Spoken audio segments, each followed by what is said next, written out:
At a nightclub, I received a message from my husband, a man I had married for the sake of family ties. "Where are you?" "At home, getting ready for bed," I replied without a second thought. 30 minutes later, he showed up at the nightclub. With a sheepish smile, I said, "What a coincidence. You're here too." Mike smirked coldly. "Not a coincidence. I came here specifically to catch you." It was 10 p.m. at Angela's birthday party when I got a text from Mike. "Where are you?" I casually replied, "At home, getting ready for bed." 6 months ago, the Smith family and the Gray family sealed a billion-dollar business deal, and under the urging of both families, Mike and I got married. It should have been more momentous. Less rushed. But I've always been a sucker for a good face. The first time I met Mike, he had just finished work. A crisp white shirt, tailored black slacks, and a blazer draped over his arm. He looked like he'd stepped right out of a painting as the light framed him perfectly. But marriage opened my eyes. I learned that Mike had an unrequited love, and to top it off, he flew to Asia for work the day after our wedding. Thinking about it now, I tossed my phone aside, along with all thoughts of Mike. Across the room, Angela had somehow summoned 2 male models, and was now happily dancing with them. "Come on, join us," Angela called, crooking her finger at me. I waved her off. "No thanks, I'm married." By midnight, the party had dwindled. Groups of friends left until it was just Angela, completely drained, and me. After sending the male models away, I stared at Angela, sound asleep, and debated how to get her home. While I was still figuring it out, the door suddenly creaked open. A man stepped in, his figure obscured by the hazy lighting. Broad shoulders, a slim waist, long legs outlined by perfectly fitted trousers, and the faint silhouette of toned abs under a white shirt. Still a little tipsy, I assumed it was yet another handsome model. "Thanks, but we don't need anyone else here," I said dismissively. "Don't need what?" That voice. As he stepped closer, I froze. It was Mike. Standing tall at nearly 6'3", Mike loomed over me, making me feel like a little rabbit trapped in his gaze. I forced an awkward laugh. "What a coincidence. You're here too."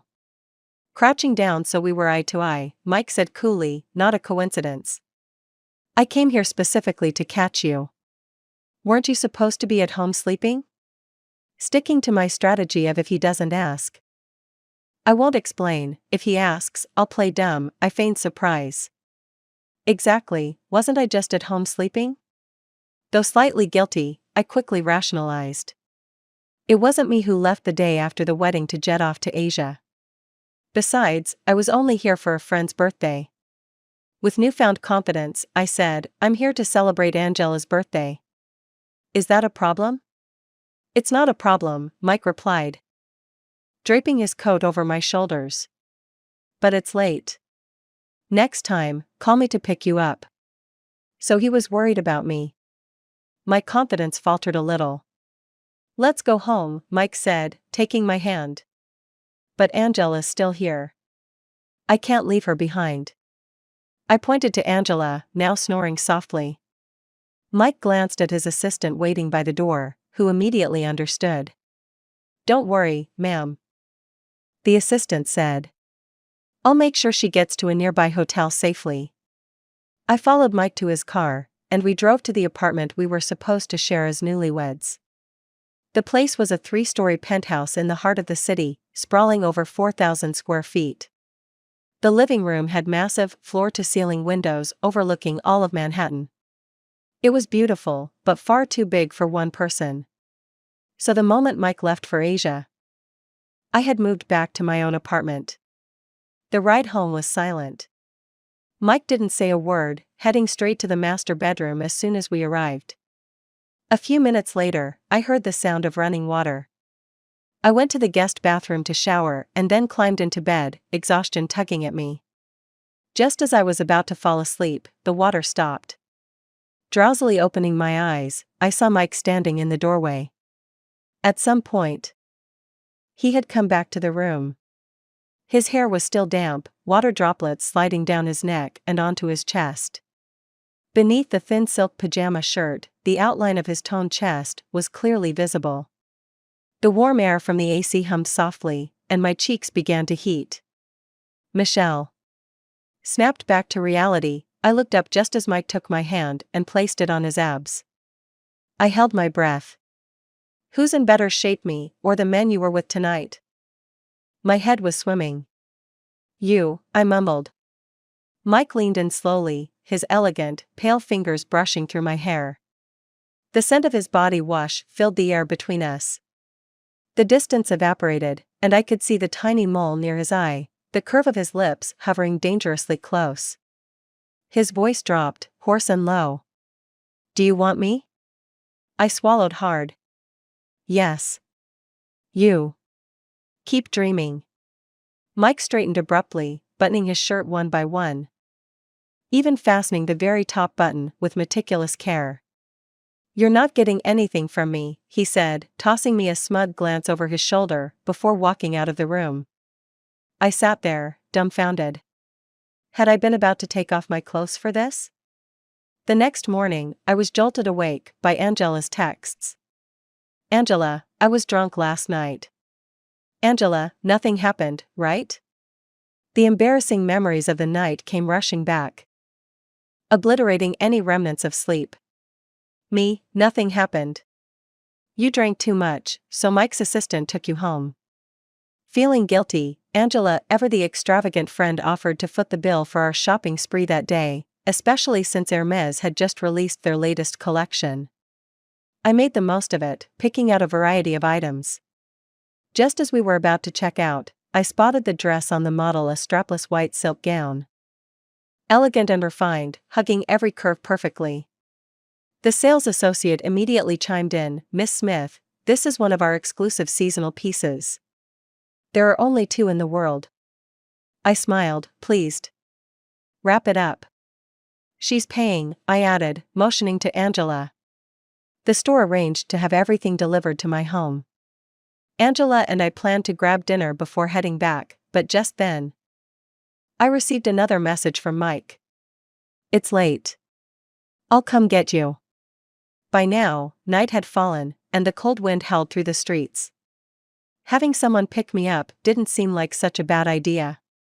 10 minutes later, a sleek black Bentley pulled up outside. Mike stepped out, opening the passenger door for me. Thank you, I said, slipping in. The roads were congested with evening traffic, turning a 20-minute drive into 40. When we finally arrived, the car eased into the garage and came to a smooth stop. Michelle, Mike said, leaning over to unbuckle my seatbelt. No one could stay unaffected by a man this devastatingly handsome. I felt my face heat up as I stammered, we should just go home. Hold on. Mike suddenly caught my arm, tilting his head to study me. His long lashes trembled, his eyes glimmering like starlight. You've got. What? I asked, breathless. Lipstick on your teeth.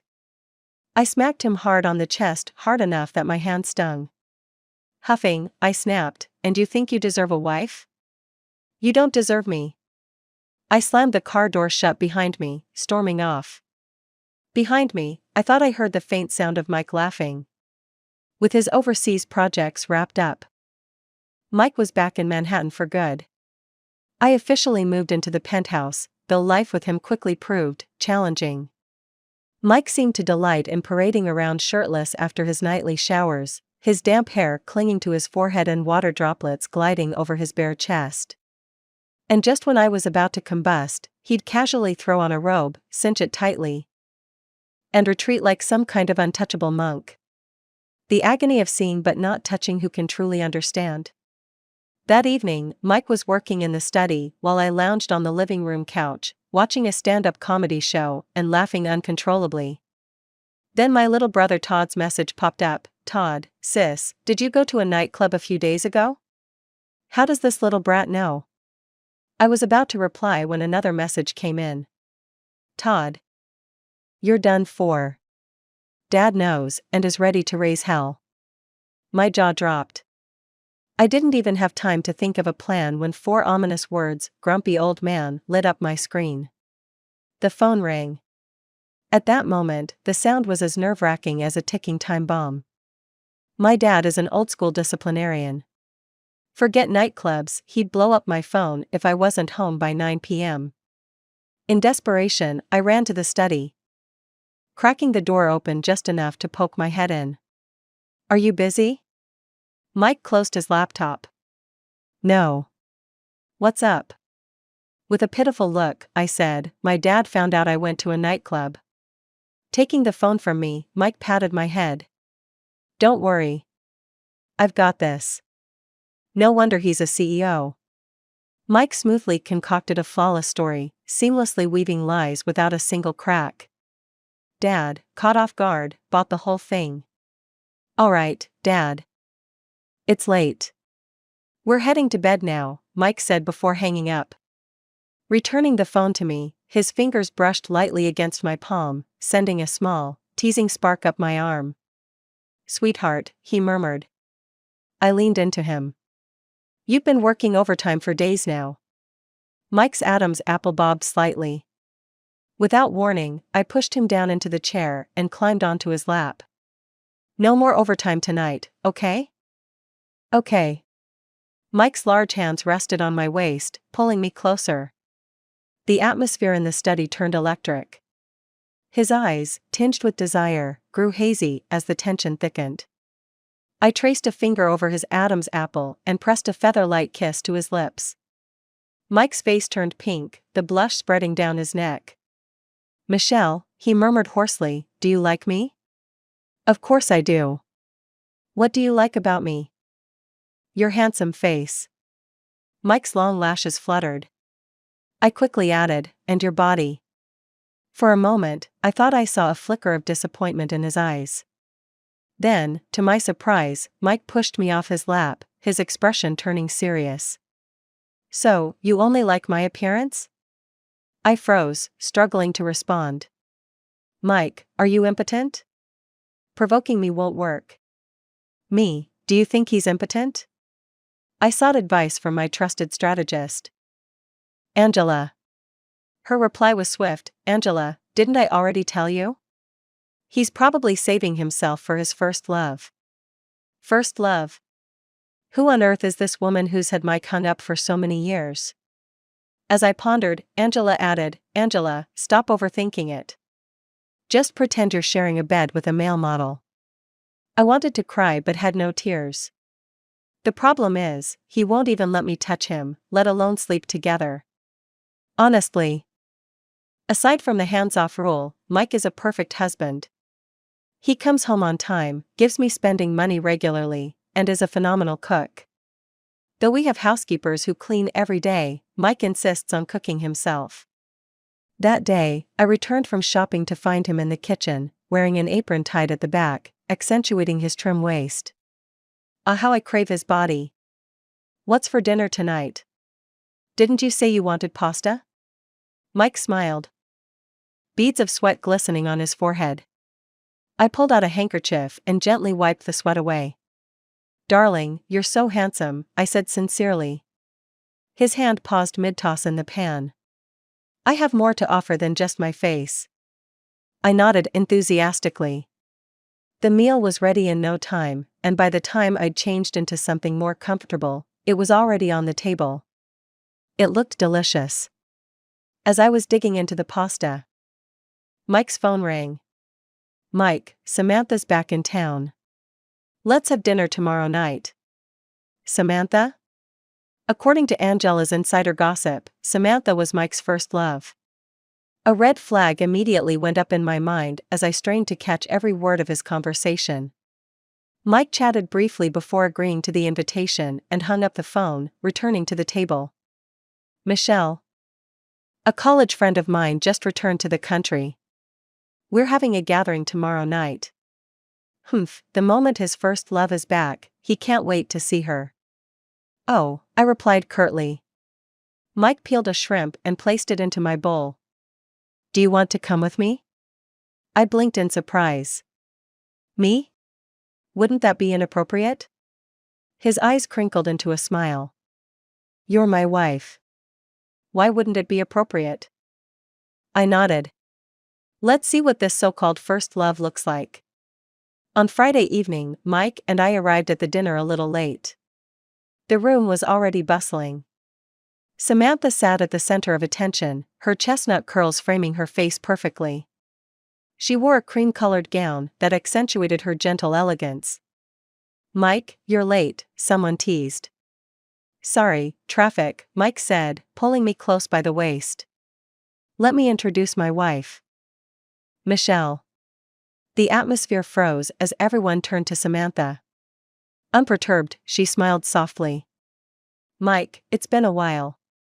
Mike's expression remained cool as he gave her a polite nod before guiding me to our seats. The conversation revolved around corporate management and financial trends, topics that bored me to tears. After a while, I excused myself to the restroom. Miss Smith. A voice called out as I washed my hands. I glanced up to see Samantha standing behind me.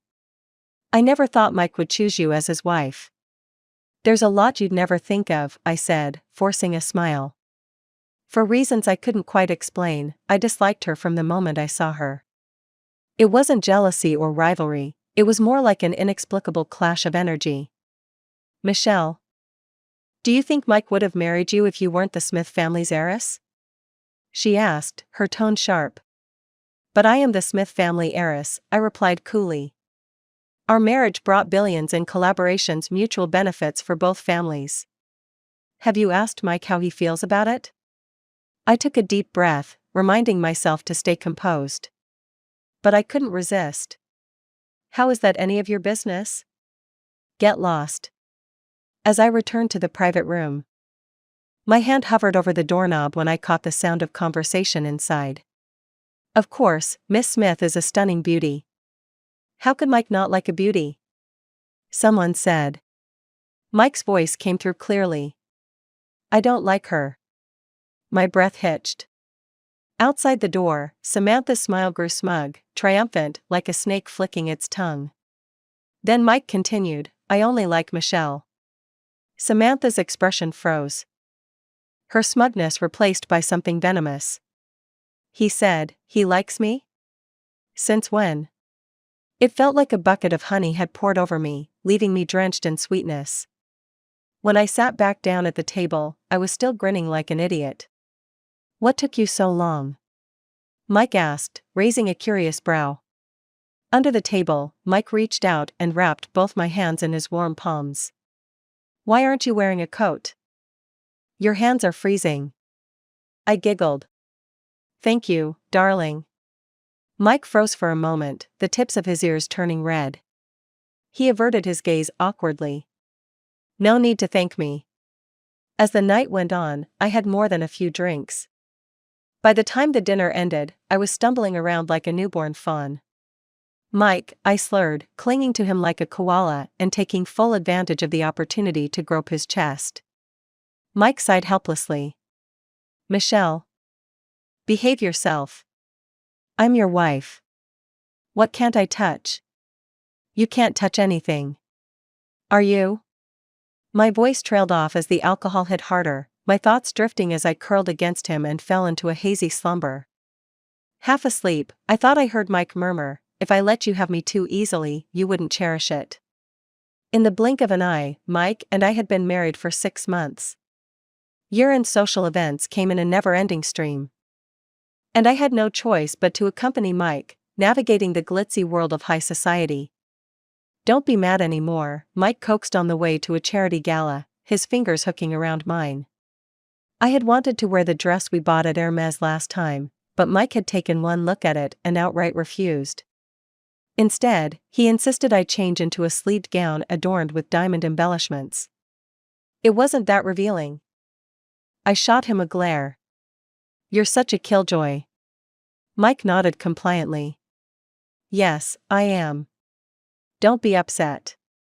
If you see anything you like tonight, just let me know, and it's yours.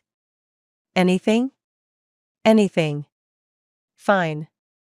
I'd let it go, a little. I looped my arm through his as we entered the grand ballroom. The place was already buzzing with people, many of whom flocked to Mike the moment they saw him, eager to curry favor.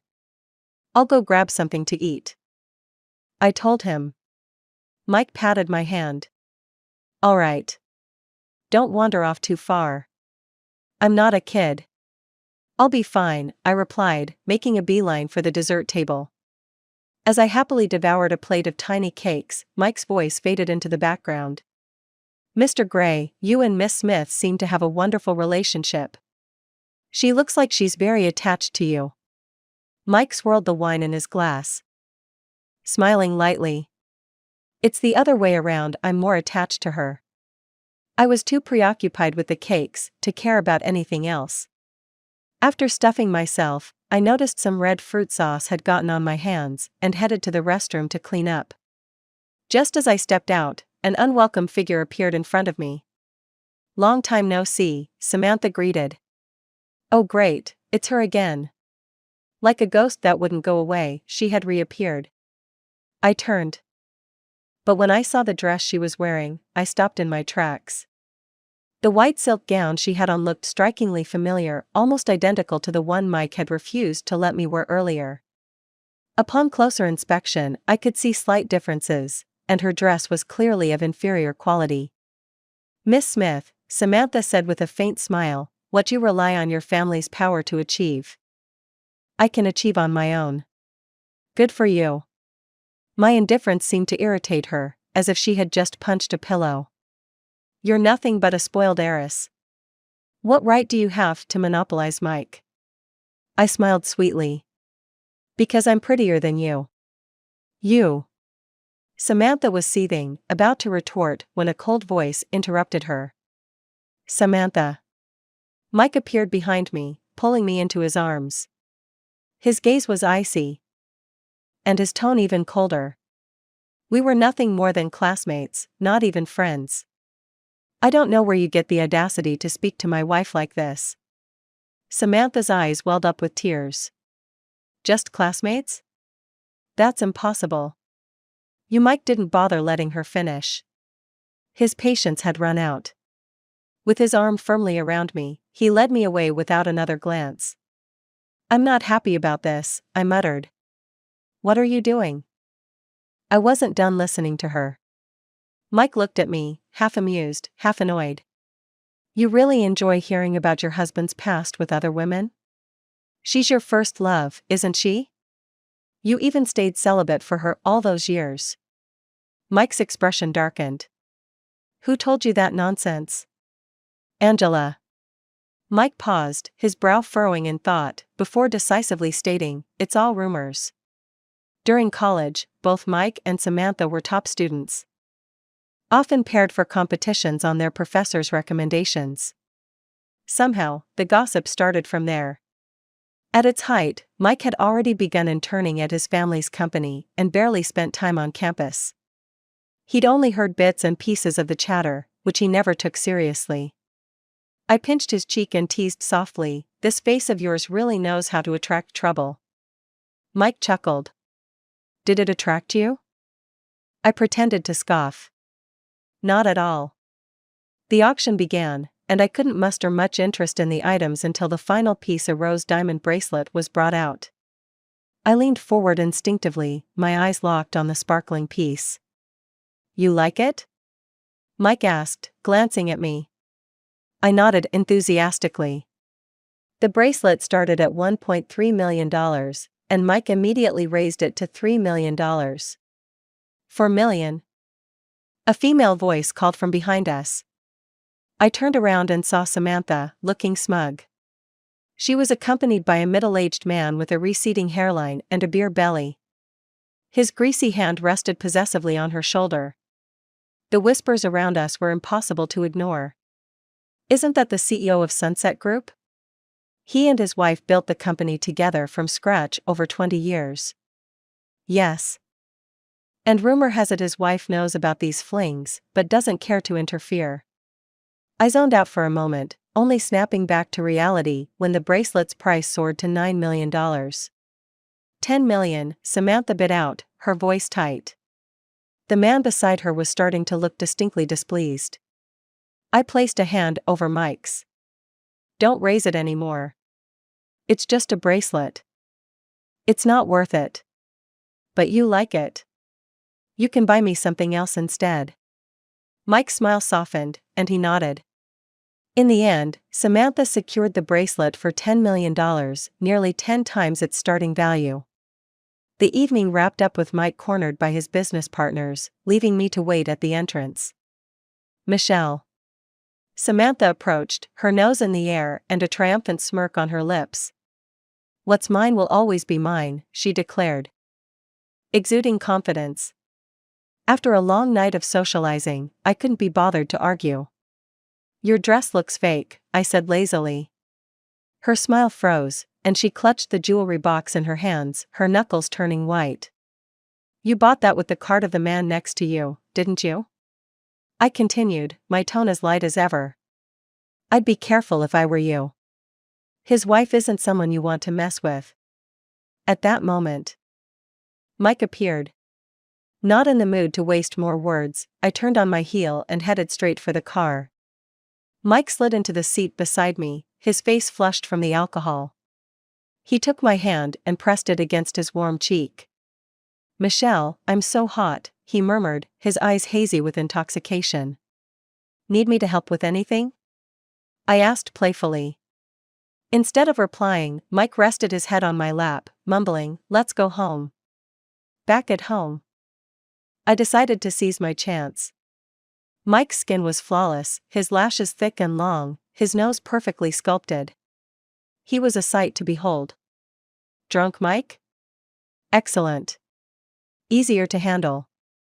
The moment we stepped inside, I cornered him against the wall, one hand propped beside his head, the other tugging at his tie to pull him closer. Our noses almost brushed as I whispered, overtime tonight? Mike's laugh was low and dangerous. Like a predator toying with its prey. His large hand settled on my waist, and before I could react, he flipped us around. Just as my back was about to touch the wall, Mike pulled me into his arms, instead. The wall's cold. Stay here, where it's warm. Mike. This dress is expensive. Don't rip it. Mike was panting heavily. I'll buy you a new one. The next morning, I woke up sore all over. Glancing at the clock, I realized it was already past noon. Mike had left for work early, and my ridiculously expensive gown was now reduced to scraps in the trash. I called him, and he picked up immediately. Awake already? He teased. Mike. Do you even know how much that dress cost? I protested. He chuckled softly. I'm sorry. I'll ask my assistant to order you a new one. What do you want for dinner? I'll grab the ingredients. I want half-cooked blue lobster. Consider it done, he replied, sounding amused. But that evening, I didn't get to enjoy Mike's cooking. Something urgent had come up with an overseas branch, and Mike had to deal with it personally. I'll make it up to you when I get back, he promised. With Mike away, I could finally return to my party lifestyle. I tried to invite Angela out, but she was stuck at home because her dad had frozen all her credit cards. My dad is such a jerk. He left me with just one card, and it only has $2,000 on it. Angela fumed. I burst out laughing. Ugh, he's the worst. Angela grumbled. Totally, I replied, trying to stifle my amusement. With my friends unavailable, I stayed home and binge-watched TV. At 9 p.m., I called Mike, knowing it was daytime where he was. He answered immediately. Still working? I asked. Yes. I want to finish early, so I can come back to you. He said. My heart melted. When will you be back? Next Wednesday afternoon. That soon? Can you pick me up? He asked, his voice carrying a hint of hope. I glanced at my calendar and realized I had already promised to pick up my friend Lily that morning. Feigning guilt, I explained the clash of schedules. Mike didn't seem bothered. That's fine. Have fun. As he returned to his meeting, I tried to sleep but ended up tossing and turning. God. I miss having those abs to cuddle. On the day Lily returned, I arrived at the airport early. The moment I spotted her, I ran up and hugged her tightly. Sweetheart, I missed you. Lily, who's almost 6 feet tall, picked me up and spun me around. You cut your hair short? I asked, running my fingers through her cropped hair. You look even more like a guy now. Lily sighed. Don't get me started. I wanted to dye it green. But the stylist botched it so badly, I had to chop it off. She ruffled her hair, looking exasperated. And this is after it's grown out a little. Wait here. I'll get the car. The parking lot was far, so it took 20 minutes to get back. Some crazy guy was staring at me like I stole his wife, Lily complained as she got in. Focused on driving, I laughed absent-mindedly. Maybe his wife really did run off with someone else. Since it had been a while. I spent the entire day catching up with Lily before heading home. When I got back, I found Mike sitting in the dark, his suit wrinkled and his eyes bloodshot. I threw my arms around his neck. When did you get back? He hesitated. This afternoon. Trouble at work? I asked, noticing his somber expression. Mike forced a smile. I'm fine. Just a bit tired from the long flight. I'll get you some water. I ran to the kitchen to pour him a glass of warm water. Just as I was about to hand it to him, he got up and walked toward the bedroom. Have some water, I said. Mike looked at me, his eyes filled with unspoken emotions, as though he had 1,000 words he couldn't express. No, thanks. What a strange guy. I muttered under my breath. Watching his back as he walked away, I couldn't make sense of it. I picked up my phone and saw a message from Lily. Lily, thanks, babe. I had so much fun today. I smiled and replied with a kissing emoji. The next morning, when I woke up, Mike had already left for work. Breakfast was still sitting on the table. After finishing the meal, I went out to hang with Lily. Staying out all day and only returning home past midnight. The house was empty. I called Mike, and he simply said there was something going on at work and that he'd be staying at the office for the next few days. What's wrong? I asked, my instincts telling me he was hiding something. Could it be that he had someone else outside? Mike stayed silent for a long time before finally speaking in a low voice. Michelle. Do you think we'll always be together? Of course. Mike ended up staying at the office for 7 consecutive days. Every time I asked why he wasn't coming home, he simply said he was busy. It wasn't until a quiet weekend afternoon that things came to a head. I was binge-watching a show at home when Lily called. Michelle, you need to get here now. Your husband's gone crazy. Panicked, I rushed to the scene. Next to Lily stood a young guy. Looking utterly bewildered. The moment Lily saw me, she started yelling. Is something wrong with him? I was out shopping with my boyfriend, and he suddenly stormed up, accusing me of betraying you. I'm just dating someone. How am I betraying you? Mike glared at Lily, his voice seething with anger. You liar. So you're gay? You've been lying to Michelle this whole time. Gay? Liar? I stared at Mike, then at Lily, who had a more androgynous look. Suddenly, everything about Mike's recent behavior clicked. Realization dawned. Lily froze for a second before exploding in fury. What's wrong with you? I'm a woman.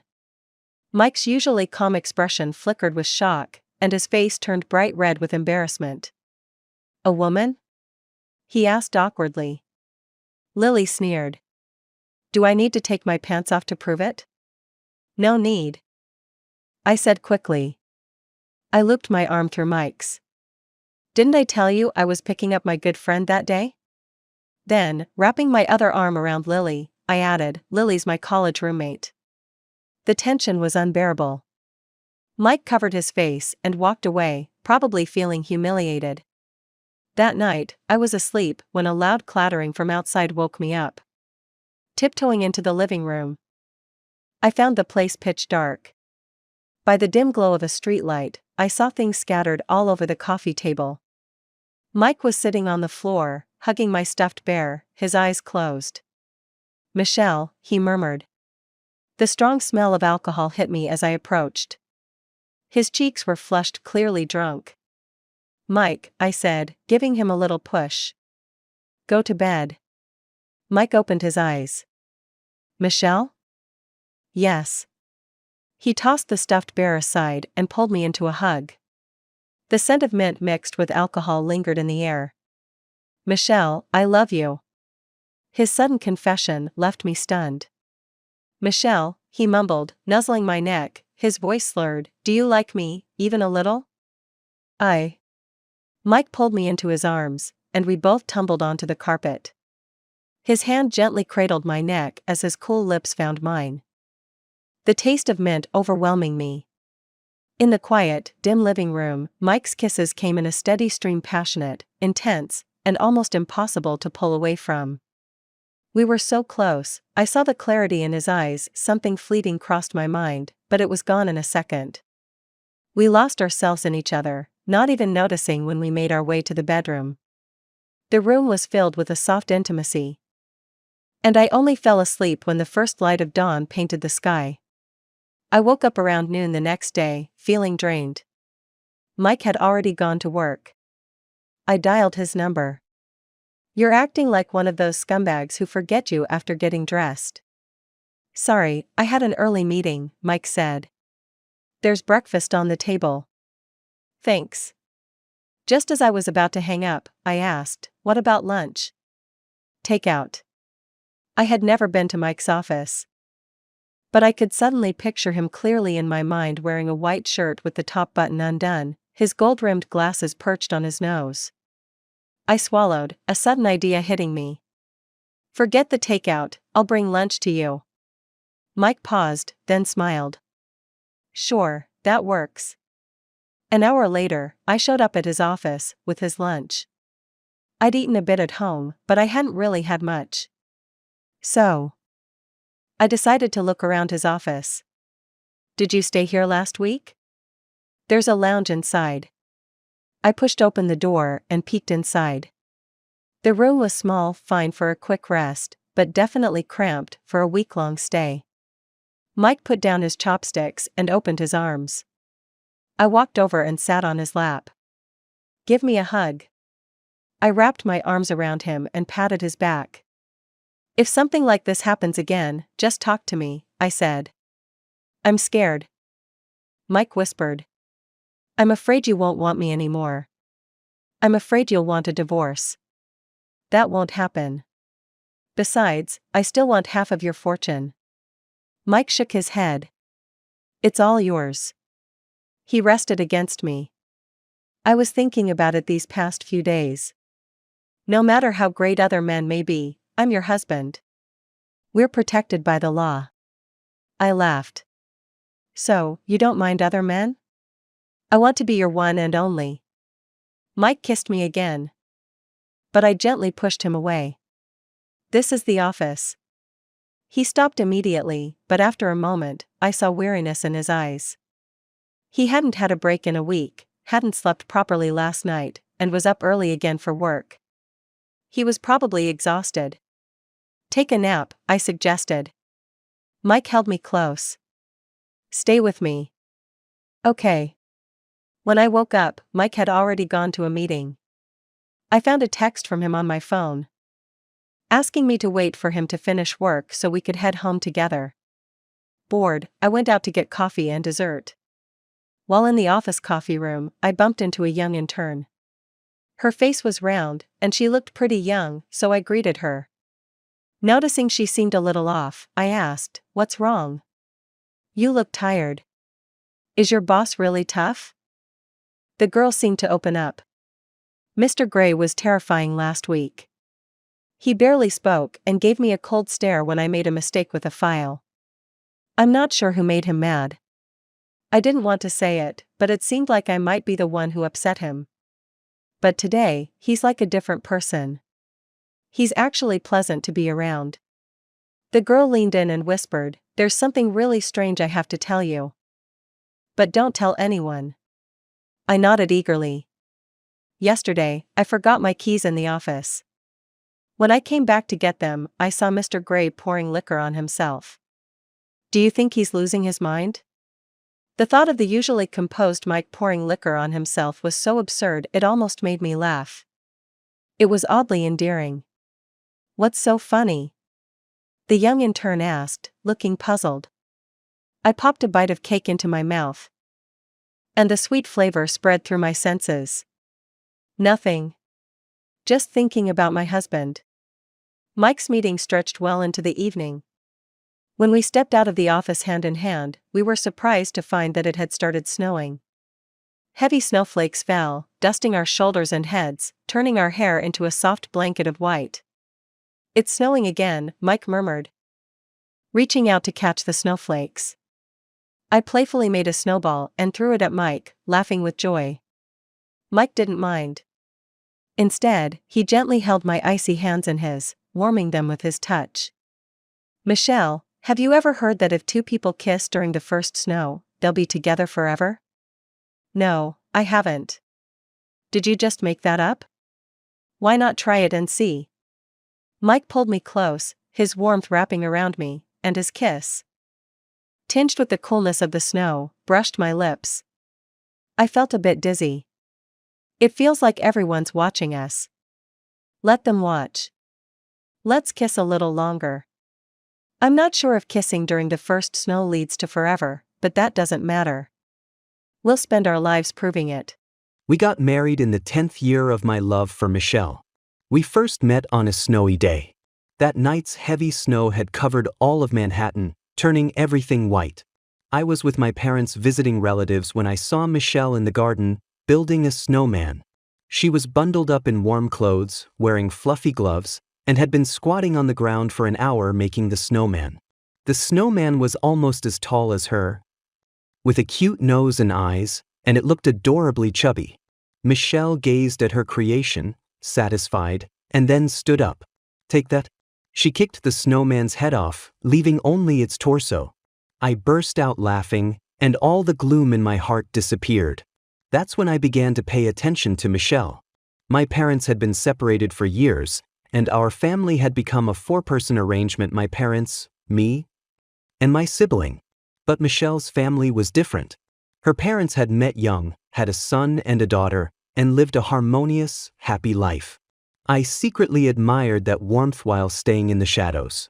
The collaboration between the Smith family and the Gray family was something I initiated. To show sincerity, I even offered an additional 30% of the profits. Even so, when I proposed the idea of a marriage alliance, Michelle's father kicked me out with a golf club. After 3 attempts, he finally agreed to listen to what I had to say. I told him I was willing to give up everything for Michelle. I just wanted her. He reluctantly agreed, but only on the condition that Michelle's wishes came first. "Does Michelle have anything she likes?" I asked. Without hesitation, her father said, "She likes handsome men." That night, I spent 2 hours in front of the mirror. Do I pass as a handsome guy? When Michelle agreed to marry me, I was so happy I couldn't sleep all night. Mr. Smith hinted that Michelle was extremely happy with my appearance. I couldn't sleep again that night, feeling elated. After the wedding, Mr. Smith warned me that Michelle had a tendency to lose interest quickly and wouldn't value things that came too easily. I agreed with him, so I decided to take things slow. The moment Michelle cuddled up to me, all my defenses crumbled. The girl I had longed for 10 years was in my arms, and I almost lost control.